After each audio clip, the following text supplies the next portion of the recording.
Ngawe mbadde mbagamba mu mboozi eri esoose mbadde mbanyumizanga nga ndinze kanisa Simoni ono kati tuyingirawo 27 agwekererako awo kati Suuna atandise ku radio Uganda kati kuleka mukaliyoki ndiyoki ngangiremu naye mando yakulinyanga nojjayo ate olweggulo ekituufu naye ng'era mu kujja ngajjanga ow'ettabbu nga tajjanga wa bulijjo nnyo naye nga nabanga siinamu yadde so kati era ng'ate nga nange neeyambisa obuyinza semateeka bwampa kuba wali nali w'amaanyi nga sigambikako kati nga newe mba mu line-up yange mu arrangement gye mbadde ninanga waddako nga basatu boyi oba Kevin oba ani kati nga nsooka nga bwe ndaba Suuna nga zze bali nga mbakuba ekikono nga mbazza ku bbali ono nsooka muyira yawo ndipo nazigalo bagalenzi mmwe nga nsooka mpaayawo nga nange njokyamu awo ekimba kati ate lino lina kye lyakolanga nga liraga ne baana baliwo nga teryogera nabo nga lyogera nange ate nange bantya kati nga n'okuyimba nga lituuka lyatuuka nga liyimba nenga liraga ng'era lituyamba obuyambi naye ate Mbaziira teri muntu yali asinga kwepankanga ggwe okimanyi nti wayimbanga ennyimba nga nze nali mayinzizo ate kati nze nalina buli ekyali kyetaagisa okwepanka wayimbanga ennyimba za ediyawe nga mmanyi nti zizo kati olina ebibali wayimbanga nga sibiwulirangako ayini sokolabe ezo kati nze nga bano mbalekera ziri zonna ez'amaanyi abantu ze batya kati nze nga noonyayo oluyimba kubanga naye kati ono bwe nalaba nga batandise omumanya ennyo ne mwesonyiwa ngenda mu nnyimba endala kati nga nteekawo embeera eyo ng'oyitoyinza butantya nga nze nali mwana wa Kalyoki afissaayo n'akadde akagamba abantu muli bulungi kati eyo kacyo kacyalinga ky'amaanyi batandika akepanko nekimuwanda samu kutobikana kyakikolanga nga muba mu Kalyoki naye nga microphone y'omuyaye ebaako nga omuyaye agenda nayogera akakamune kayita bannanga mujebale oga kati twabera kuseko digida so kati wano nze obudde obwo nga wenkolera nasose nembalaga ka video akasoose ye byatandikira ddala nga ndi noono kati bw'omala okujja n'obeera ng'oyitawo wano of course ekyo nakyo nange kyampanga vibe ekituufu gwate omukozi w'okuledi yagira n'akyamako wano okuyikotanga agambikako kati dino nga lirina essimu yali ya Nokia nga kuno kungulu erika akagambo Mr. Suuna nakagamba ako Mbaziira kakulumanga nga kijireta nkiyumuzaano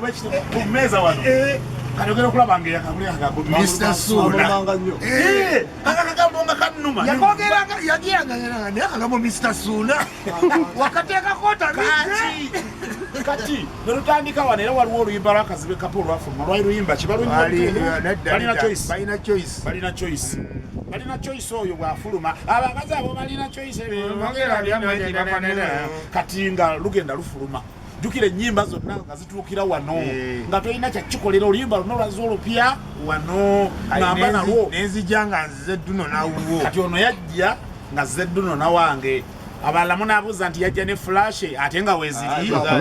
nga CD yeeramula era mu Uganda yonna mbuusabuuza nti waliwo ansinga okumanya okusala CD n'emitendera gyayo gyonna kikimu ku bintu bye CD nange ebbaaga njirina neegenza ekunjubuka Mbaziira ng'agenda ntuukawo ng'oluyimba naye nyini nga tannalufuna talulina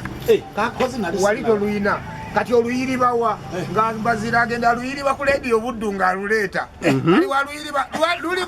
bwaluba lutandika balina choice kati nga muyitamu akatagamba wano ku buddu tukukwogera kayimba akantu kali mu ddoboozi lyayawe kabanda kali mu ddoboozi lyayawe kati nga mpulira musango obuzibu CD zino muziraba mujagenda muddawo mulowooze kati CD eno erina enkola yaayo ebimu kubigifuga nga bw'obanga omaze ennaku nga zino togikozesa nga buli alaba vidiyo eno kino kyengenda okukola otewa okuba okimanyi naye katukikolere kubu kuba naye kitegedde bayinza okuba balowooza nti lyalwali bwewanyiganga open watch akantu ne kavaayo kati kiki kino kyewakolanga ate no waliyo n'akalala waliyo ekirungo ekirala kasooka egizeemu waliwo ekirungo ekirala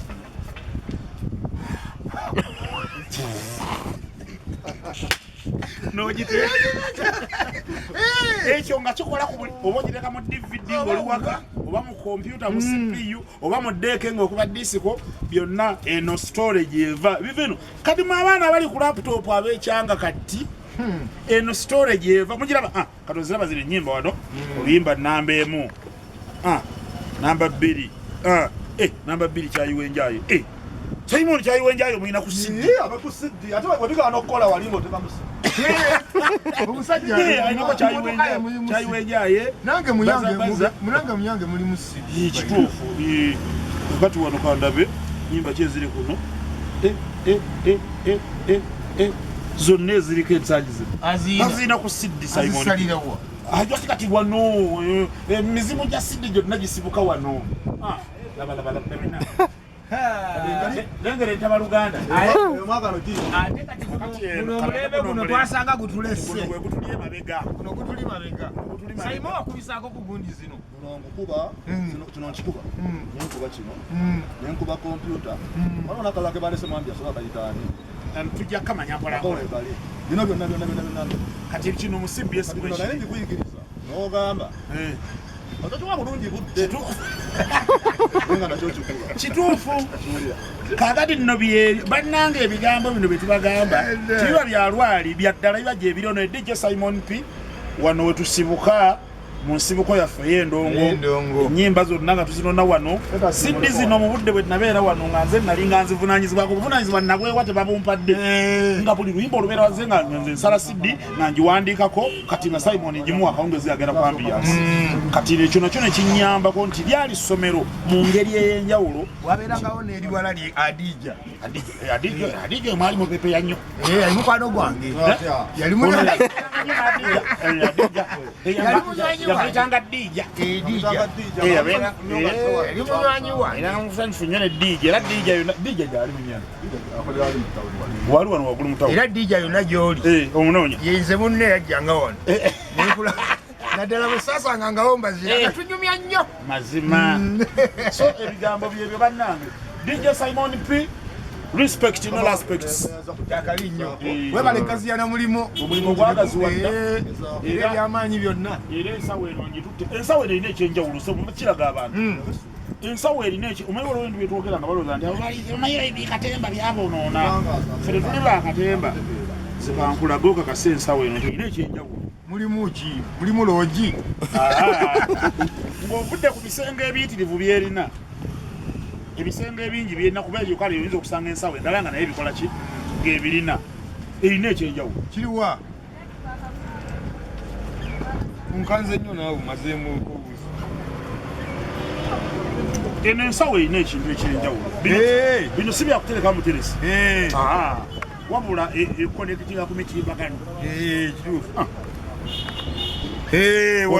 wano okyajingirawo wano okone okuba endongo n'okuba disiko kati bibeera mulimu omunda kati wano gwokonawo bukonye kitegeeza bw'okola omukolo mu kibiza okupangisa disiko osobola okujja n'otwala akasawo kano